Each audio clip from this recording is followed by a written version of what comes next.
What we've got for you today is a real tactical session that helps you with that, what to do with your folios, as you can tell by the name. We've got presenting to you two people from Doyle and Co, a great design company that's been a long-time friend of Adobe. First up, Josie Young.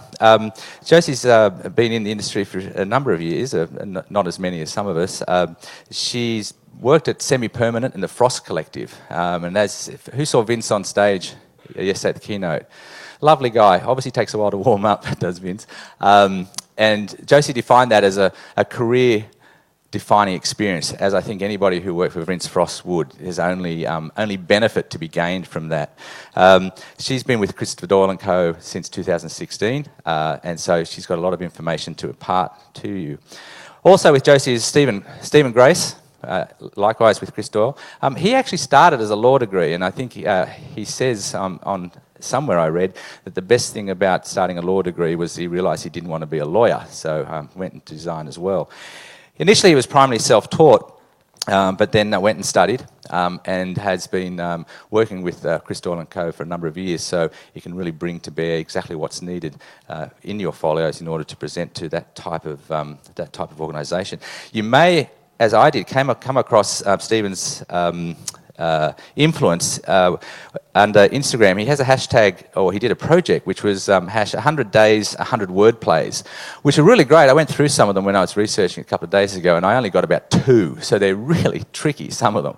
So thank you for getting here bright and early. There will be some people who walk in, but can you please give a big warm welcome to Josie and Stephen and the yes and no's of Folios.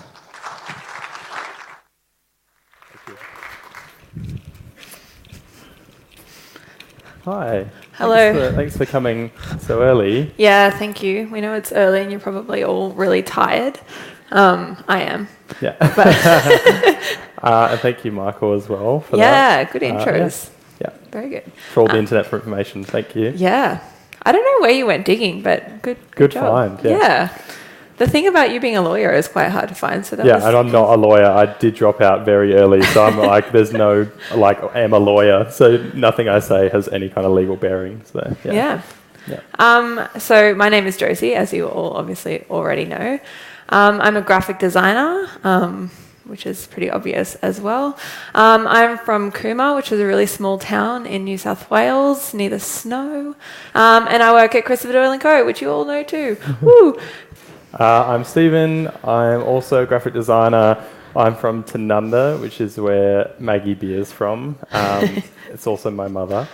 She's not my mum. Kind of. And I also work at Doyle & Co. This is our social media handles, because we want you to follow us on social media. But basically, if you want to get in touch with us after this and ask us any questions that don't come up in the Q&A at the end, we are having a Q&A at the end too, so if you have any questions, bank them in your brains. We're just joking that because it's a yes and no's of Folios, if the questions are yes and no questions, Strictly, that would be extra cool. Very helpful, yeah. But they can be longer than that. Yeah. But that's our social media handles. So there's going to be lots of this and this today. But we just kind of want to caveat this with, take everything we say today with a grain of salt. Everything we're going to talk about, we've learned from experience, and our experience, mine personally, is I went through university, I graduated, I got a job. So that kind of traditional path. We don't want to just kind of say this is absolutely how everything is. But yeah. So it's going to be a lot of kind of yeses and nos, and we're going to be bouncing between that. But yeah, this is really based on our experience. We just really want to caveat that. That's the lawyer in me who's doing a little asterisk at the start. We don't want to be sued. The quarter lawyer that I am. Yeah. What we do. We're an independent and collaborative creative company based in Sydney, Australia. We work with a diverse range of companies, brands, and partners across multiple platforms, specialising in brand identity, creative direction, and digital design. And what we don't do is also a lot of things. We don't do, all of this sort of stuff. All of these things. We're not going to read through all of these because there's lots of them. Yeah. I think we should definitely remove bake from here because I bake quite regularly now. I bring cakes into the studio. And I'm one of those people that wears Speedos at the beach because I'm terrible. And we've had arguments about you like eating celery with peanut butter. And it's I think a work in progress. Yeah, it's a work in progress. We're working on it, but Yeah. it's fine. But basically that kind of what we do is pulled straight from our website. So we kind of wanted to just break that apart for you guys a little bit. So essentially we help people communicate. What does that look like? We build brands. Some of these are... Yeah, so just some recent kind of projects we've worked on. Just, Tim is a HIV support group in Sydney. Jamie Bowering is a New Zealand photographer. We did a little identity for him that we rolled out into a bunch of collateral. Bell Shakespeare is a theatre company based in Sydney. We do all of their kind of brand work and main stage production kind of rollout, as well as all their kind of internal documents and everything. Become is an architecture firm based in Sydney. We named them and then rebranded them and did everything from like branding to website and everything. Tom Mark Henry is an interior architecture firm based in Sydney as well. We rebranded them at the beginning of this year. Sedona is a film production company we've done brand work for. This is not university.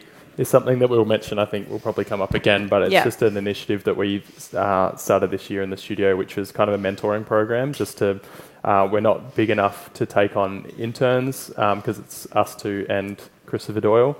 So we started kind of a program which is more based around mentorship that's not getting students or graduates to do any work in the studio, but it's just us like trying to help and impart knowledge to a small group of people. Yep. Australian Design Radio is a podcast about Australian design in radio format.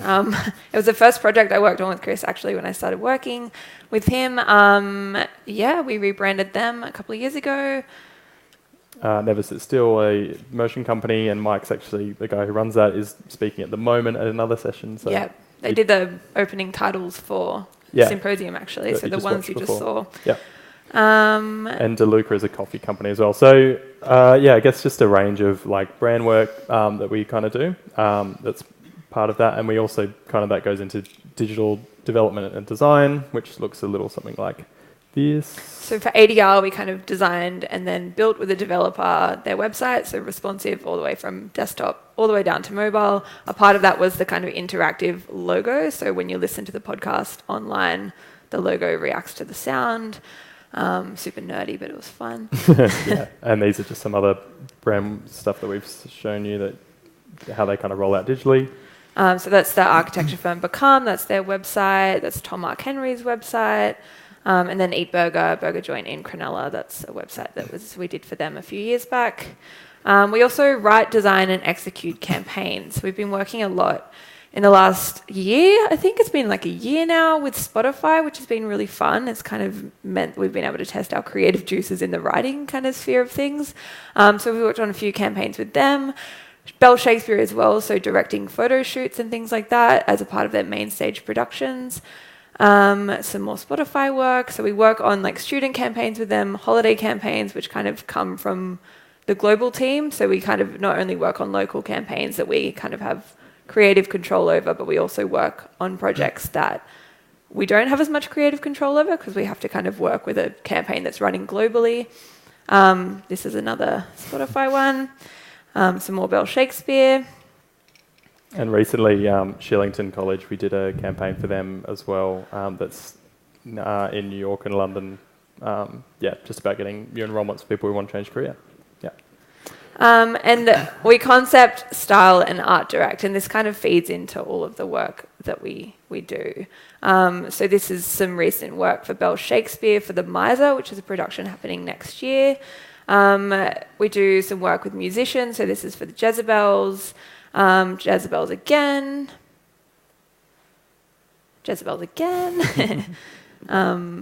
That's Jezebels as well. And more Bell Shakespeare. That one's for Chet Faker. That was one Chris worked on a few years ago before we started working with him. And for Grace? Jezebels. Jezebels. So really, all of that that's that is a lot of pictures, but Yes, we did want to just let you marinate in those because it's all text from here on in. So Yes, just indeed. really get used to seeing a lot of this typeface now. Yeah. But that's really, I guess that's just a bit of a background, I guess, on the kind of work we do and the stuff that we do with Chris Doyle. But in terms of how we actually got on this stage, I guess. Oh, sorry. That's right. I'm not doing this. Yes, you are. Part split That's thing. cool. It's like to and fro. Yeah. I finished study and like the screen is the opposite down there and then like it's opposite up here. Yeah, this is one. I finished study in 2015. I studied at the University of Wollongong. I did a Bachelor of Creative Arts, majoring in graphic design. I actually started the degree doing visual arts and graphic design.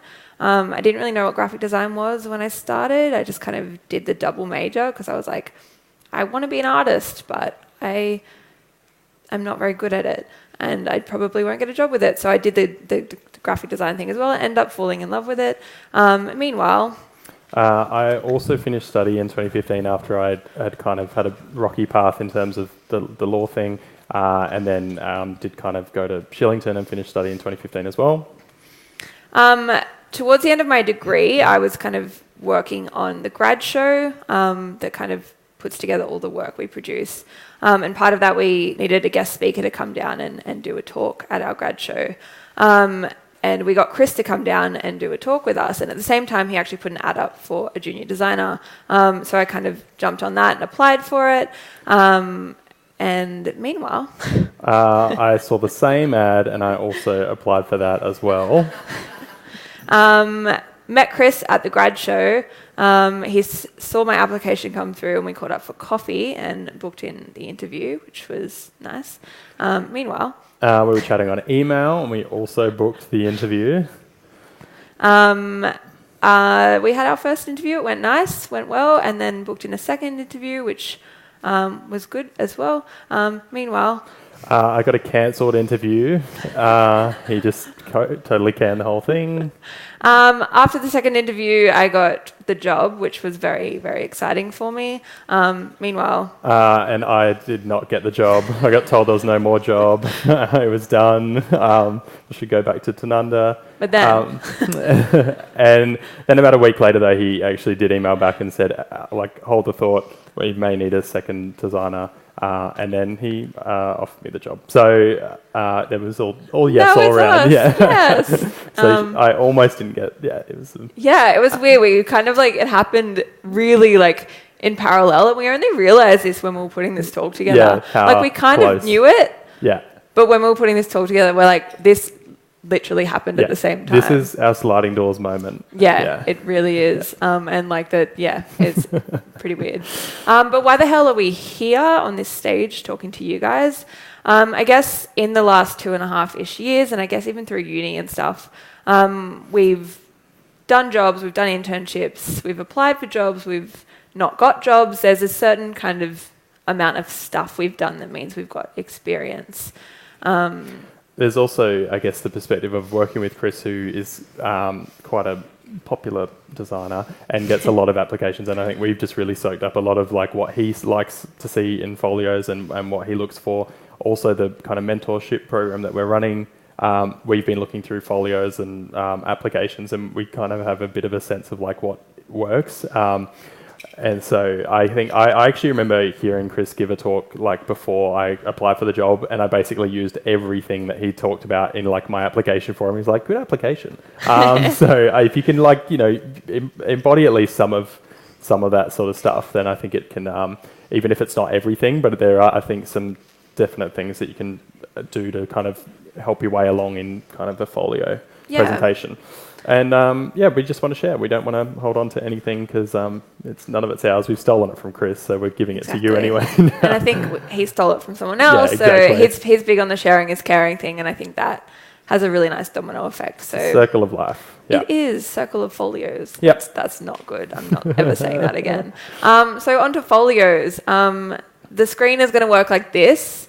On this side, it's going to be the things that are good to do. And on that side of the screen is going to be the things that are maybe don't do them. Yeah. But as we said before, there are like cases that mean these things sometimes are good and sometimes aren't good. So everything with a grain of salt. Yeah. Let's do this. So your folio is a project, and by that we mean you've got to craft it and you've got to put some time and thought into it. I think it's a really good opportunity to show that you're capable of laying out documents, but at the same time, it's not the project to focus on.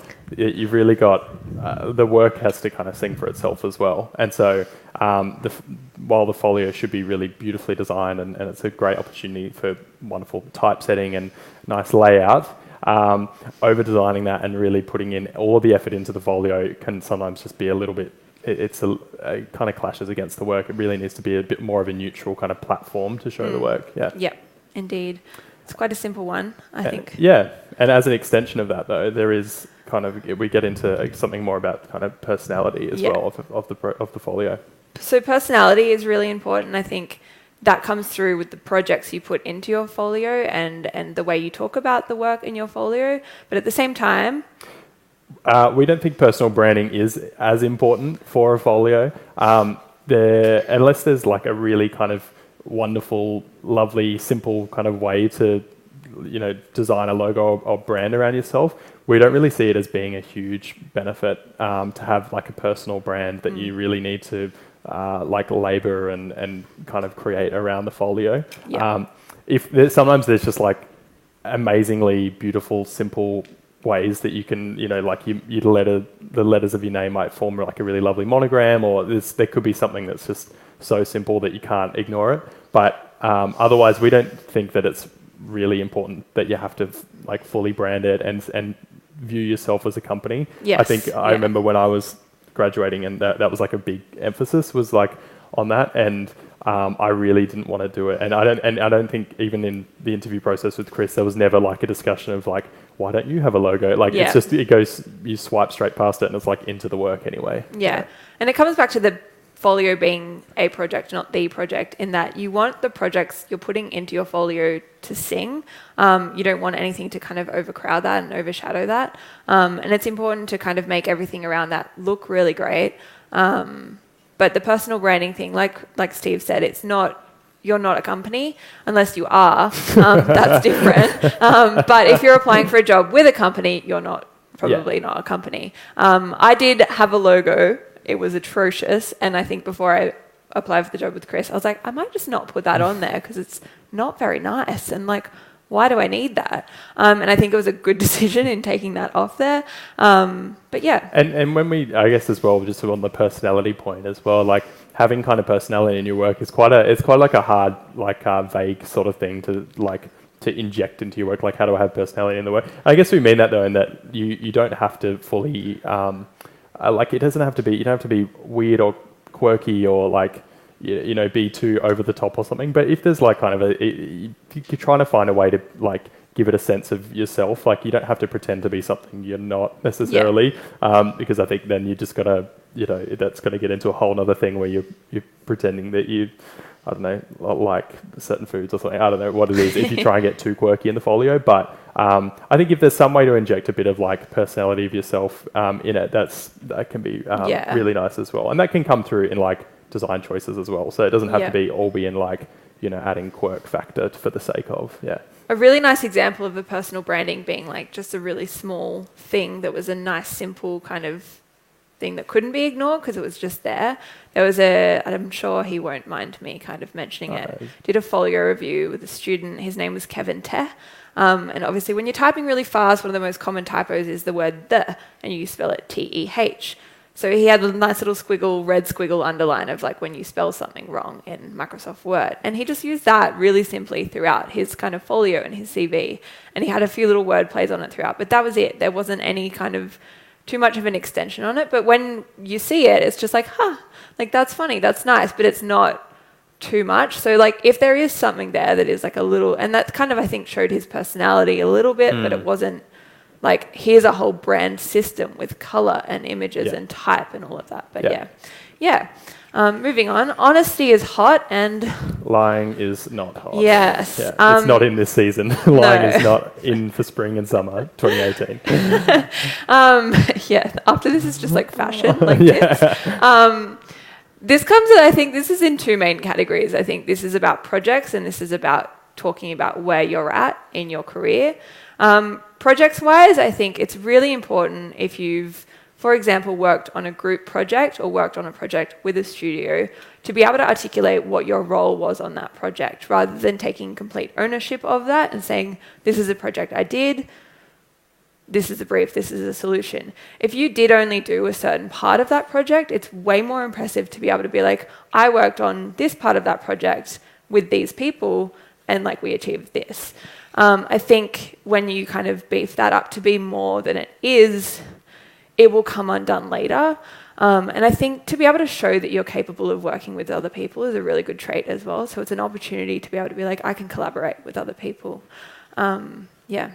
And just in terms of actually where you're at as well in your kind of career as well, being honest about like where you're up to. I know it's like quite daunting if you're not quite like you're applying for something that's maybe ahead of where you are at. But I think like having that honesty of saying, this is where I'm at, this is my background, and just being like, I'm really keen to learn. I think it will always be kind of a more attractive quality than telling someone that you're already at that level, because then at some point you're going to be expected to be like doing some crazy cinema 4D motion piece that you've never... You're like Googling cinema 4D. Yeah, exactly. Yeah. What is motion? Yeah, I was listening to an episode of ADR once, and I can never remember who said it or which episode it was, but they said a really interesting thing. And I think it applies to students. I think it applies to anyone who's in their first kind of formative years of any new career, or if you're kind of figuring out a new path. And it's that you shouldn't kind of go into your first few years expecting to contribute necessarily to the job, which is hard. You finish uni or you go into a new job wanting to really like do your best and contribute. But what they said was that you should go into it expecting to learn absolutely everything you can and soak up absolutely as much as you possibly can. And then eventually you'll just naturally start to contribute. So I think going in with the attitude of like, this is where I'm actually at, but this is where I want to be, rather than kind of like being like putting a few steps on yourself and being like, this is where I am, like somewhere in between where you are at and where you want to be. It's much more attractive to be super honest about that. And I think ambition in that, and we'll talk about this a little bit later, ambition in that sense is much more kind of attractive than kind of, overcompensating or something. Be succinct in your folios. And none of this. So, you really, that kind of actually says it. Don't worry too much about going into too much detail, because a lot of the time in presenting work, there's if you've got a folio that has a collection of projects in it, and then if you think about the actual person you're applying to getting a lot of those folios, they're probably not going to be going through every project, reading everything in it. So if you can distill down like what the project brief and the solution was into like a paragraph or like 3-4 sentences, that would be amazing. Because that really then is like the top line. If they are going to read it, then they're just catching the most important stuff. Exactly. Yeah, and like Steve said, people receiving folios are probably, like, if they've put a job ad out, they're probably receiving lots of folios.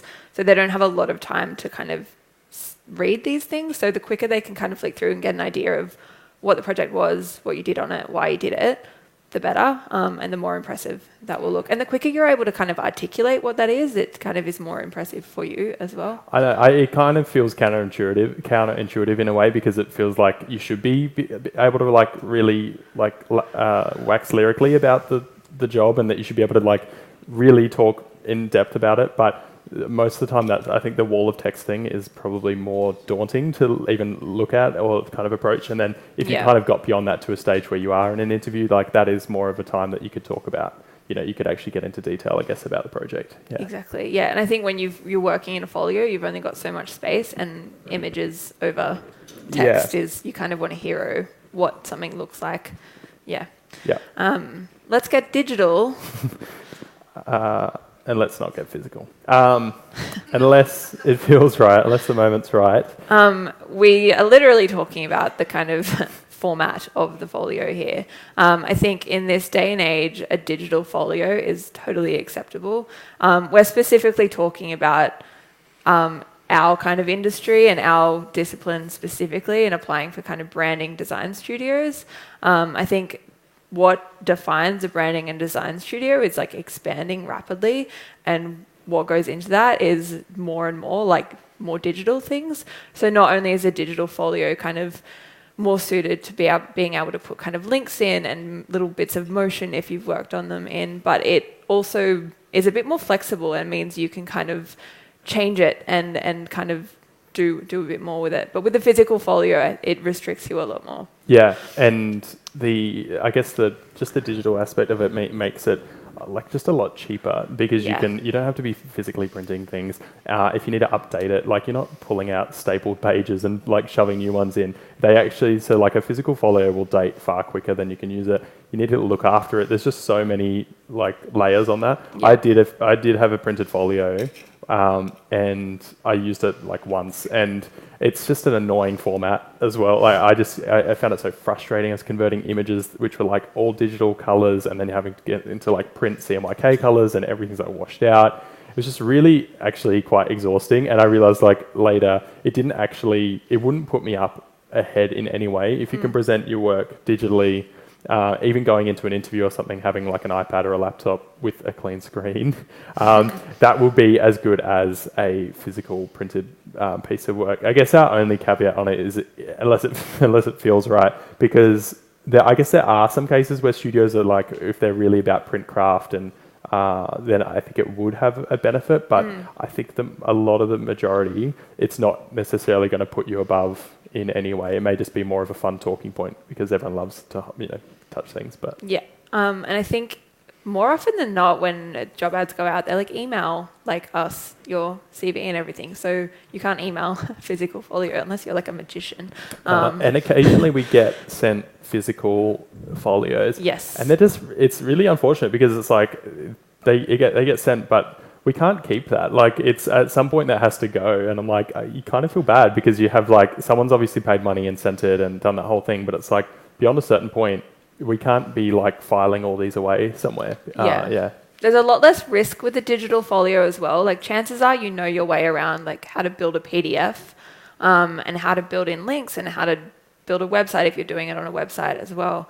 But with print, like if you're kind of new to this, new to print, it's really, really hard to get it right and to go to the right printer and to know what binding to do. Everything like that is much, much riskier. And when you're spending money on it as well, it's, I don't know, from a student kind of graduating perspective, that's like where I was at. And I'm like, do I do a printed folio? Looked at my bank account. I'm like, no, definitely not. Absolutely not. Like, PDFs are free. Maybe printed at the library. Yeah, library really crap printing, like banding all the way through it. But PDFs are free. Yeah. So, yeah. Make it landscape.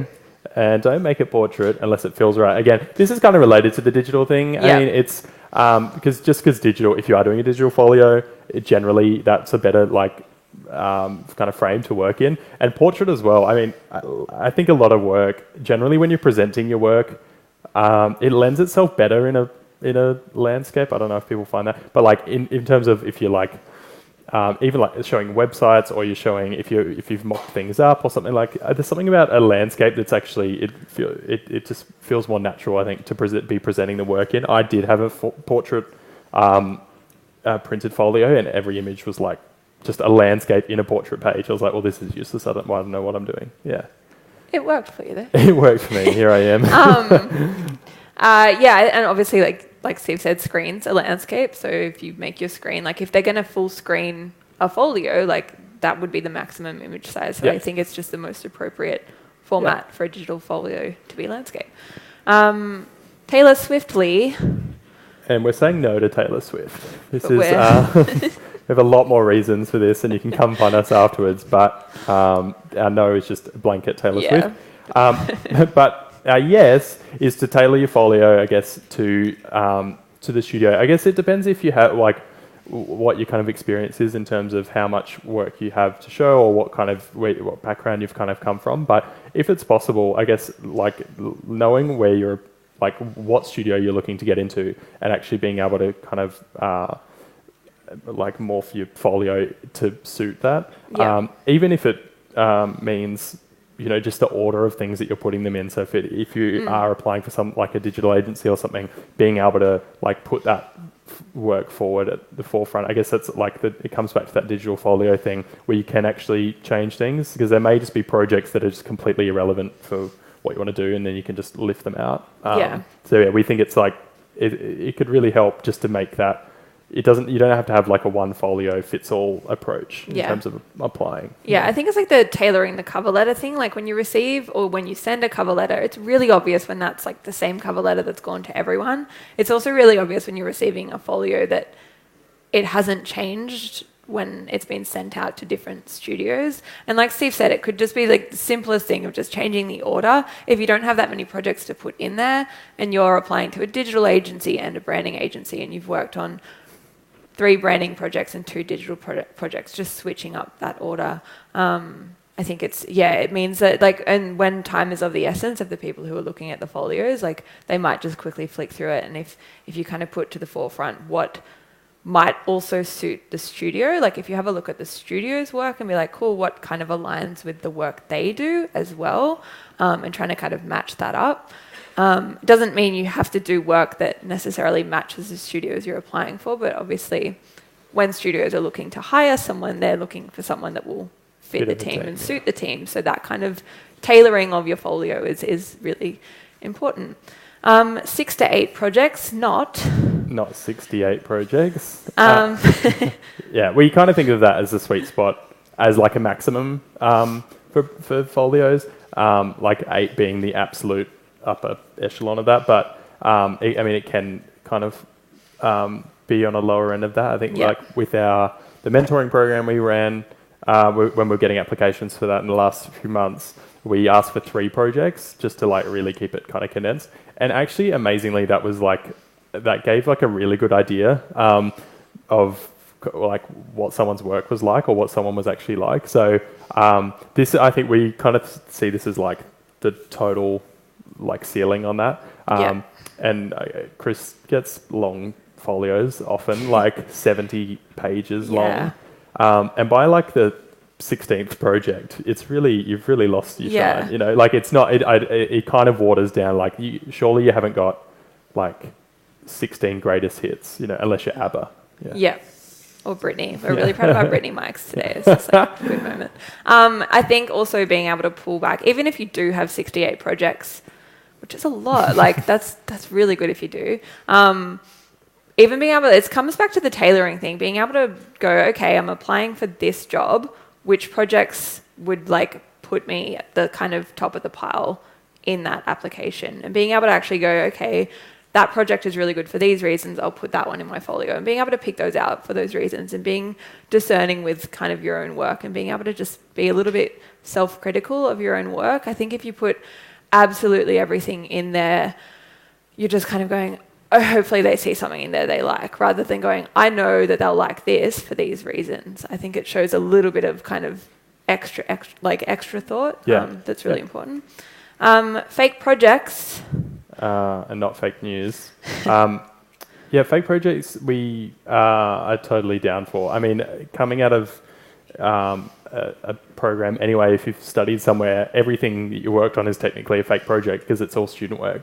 So and that's completely fine. I think beyond that as well, if you are self-initiating projects or doing something, you know, in your own time, that's completely fine. I don't think there's any problem with that. I think it shows evidence of craft and thought and all of those sort of things that you can take and apply to an actual job. So I don't think there's any, if you're not even from a kind of a design background or something, but you have kind of, you know, you've got things to show, we don't see it as really being any kind of difference, because it's still work, you know. Yeah, it's that really hard thing of like when you're applying for a job and they're like, we need a junior designer with 3 years experience. It's like, you need to like get experience to get experience. So I think fake projects are a really good way of being like, okay, I'm interested in this thing and I'm going to apply it to this thing and make a project out of it.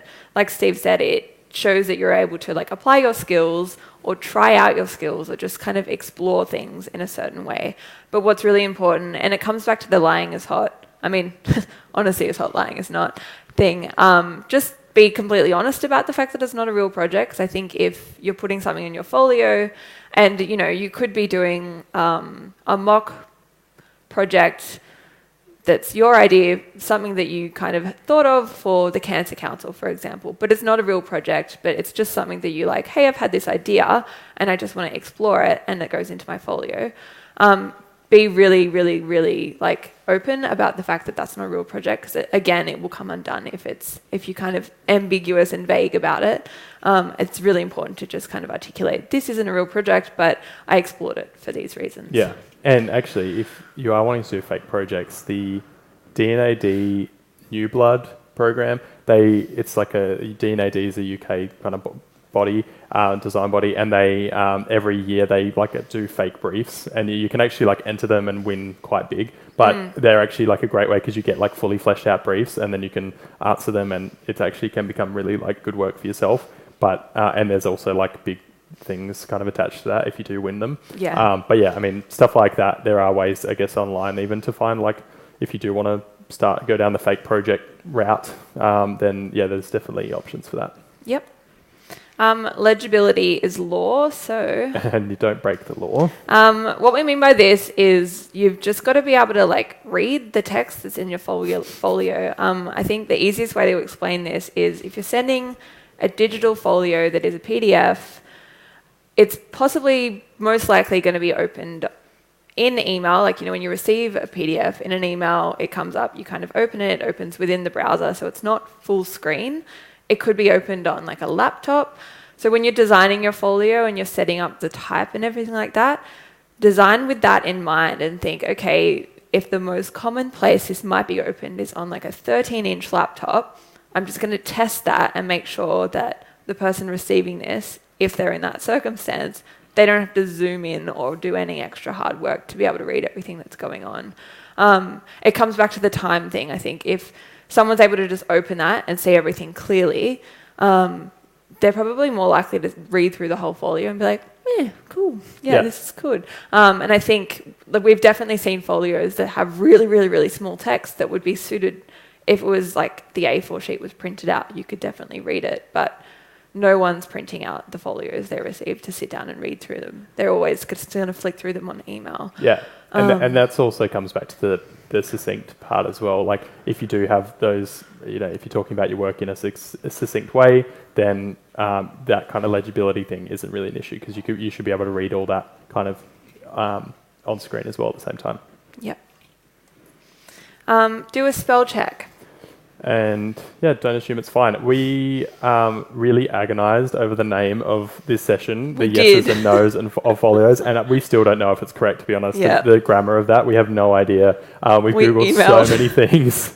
We have Googled a lot. So you have to forgive us for that. But it is, it's such a, you finish a document or something and you actually think it's completely fine. Just running, there is actually a function in InDesign that does it for you if you're working in InDesign. So there's, you really just run it. You will like surprise yourself, I guess. We always do. Yeah. It's quite funny the amount of spelling mistakes I've sent out in things. And then like luckily they've come back in first drafts. But yeah, you like assume you know how to spell and then you're very surprised when things come back. I think most recently, I had to write spectrum, like Sydney Morning Herald spectrum, but it said septrum. Septrum. Yep. And I'm like, it kind of looks right, but it's definitely not right. But yeah. Beyond, this is kind of the bonus round of our presentation. Woo! Yeah. So folios, I think we've hopefully like covered some practical things. That was super like dry and practical, but hopefully that were helpful. But I think part of the bigger picture is everything around the folio. Like the folio is one piece of the bigger picture. But everything around that is really important as well. So the interviews, getting involved in the industry, networking, which is like a word that's really like daunting. We don't use it very often. I think it's just part of being part of the community and just talking to people and stuff like that. But so we wanted to touch on a few other things and pass on some things we've learned as well. Ambition versus arrogance. We kind of touched on this a little bit earlier when we were talking about articulating where you're at in your career. And I think having ambition is really, really, really healthy. And having arrogance is not. It's a very fine line. It's like that dotted line in the middle to walk, but you tip over it very easily. And I think it comes down to how you kind of speak about where you're at and how you kind of talk to people about, like, I think it's the difference between saying like, this is where I want to be versus like, this is where I'm at. And there's nothing wrong with saying like, this is where I'm 100% at, if that's the truth. But just being able to kind of be aware of that. And I think it's just not, I guess, overshooting that or bolstering it more up. I'm like, at the end of the day, design is just like pretty pictures. Like, we're not saving lives necessarily, like, or at least we're not with graphic design. It's like just keeping a check on that. I think we see it like a bit, and it's just a little bit. It's a bit cringy. Yeah. Just when it's like, it's just a bit too much. But like the drive is really attractive, like completely. And being like, really keen to be involved in all that stuff. As soon as it transitions over into like, any of that kind of, overextension of like self-importance, then it's just that really becomes dangerous. Chris always jokes that being a famous designer is like being a famous dentist. And I think it's a really good analogy in that like the only people that care are other designers. And it's true. Like, it's really like important in our community that we like aspire to like kind of be like people that we look up to. But that in the bigger picture of the whole world, there are so many other things going on and that we keep that in check. And that like, it's really, really cool what we're doing, and we're allowed to love our jobs, and we're allowed to be excited about what we're working on. But we're not... We're not winning Nobel Peace Prizes yet. No. Not yet. Yeah. Maybe one day, no. To Christopher, Josie and Stephen.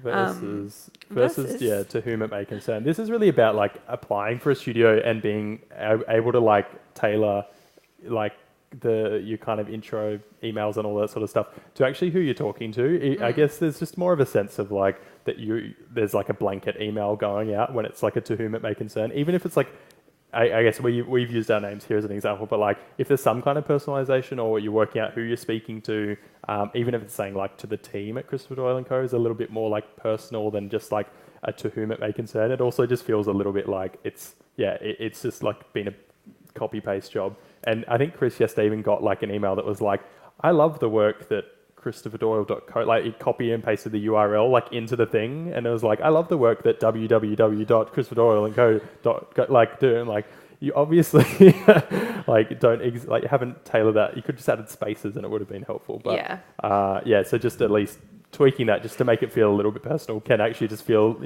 like you know who you're talking to. Fun story, when I applied for the job with Chris, my email said to whom it may concern. I survived that. So I think another note on all of this stuff is that you will like make mistakes along the way, and like you'll get through them. Like, it's fine. Like you don't have to do everything absolutely perfectly all the time. Like, it's totally fine to like not be like the pinnacle of all of this stuff, because my email to Chris was to whom it may concern.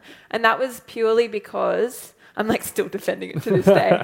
That was purely because I was sending it to the hello@christopherdoyle.co email. At the time, like on the website, there was no kind of, there was no mention of who was in the team. But like in hindsight, it's like obviously like I could have written to the team at Christopher Doyle & Co. Yeah. It's funny, about 6 months later, I think Chris tweeted, students who email to whom it may concern. I'm like, that was me. Like, that was me. But no, Yeah. So, but even finding some way to personalize it, even just saying, to the team is like at least a little bit of a step of like, the email is actually meant for the people that you're talking to, even if you don't specifically know who you're talking to.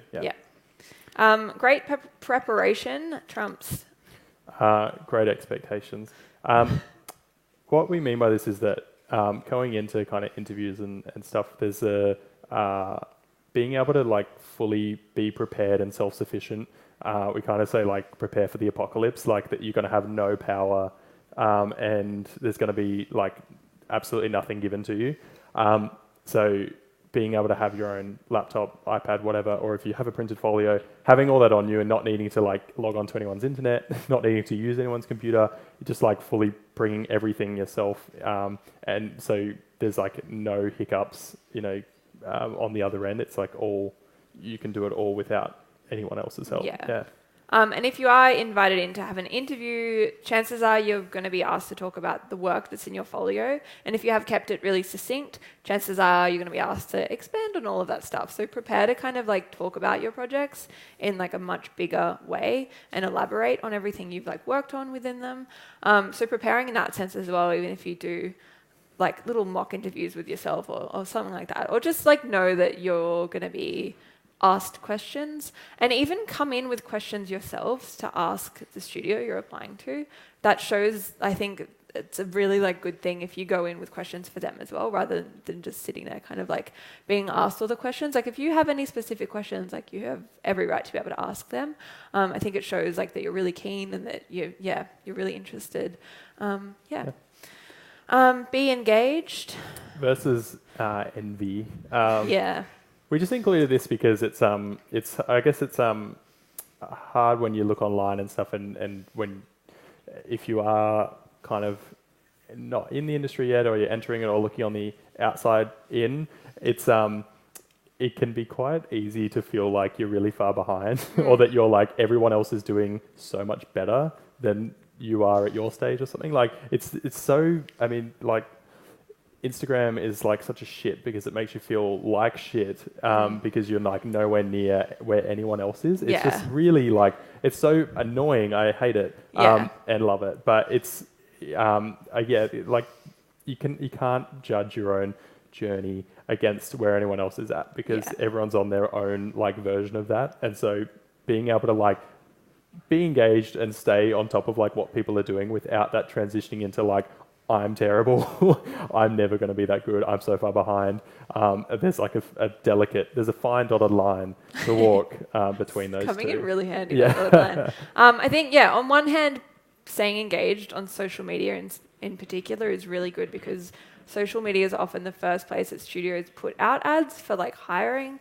It's often the first place they go, here's our new work. So it's really good to stay across like what's happening and everything. But just be discerning with everything that comes out and don't kind of be like, that's what I need to be doing, because it's not. And especially if you're in the early stages of your career, it comes back to that thing of like, you're not actually expected to be contributing at that level yet.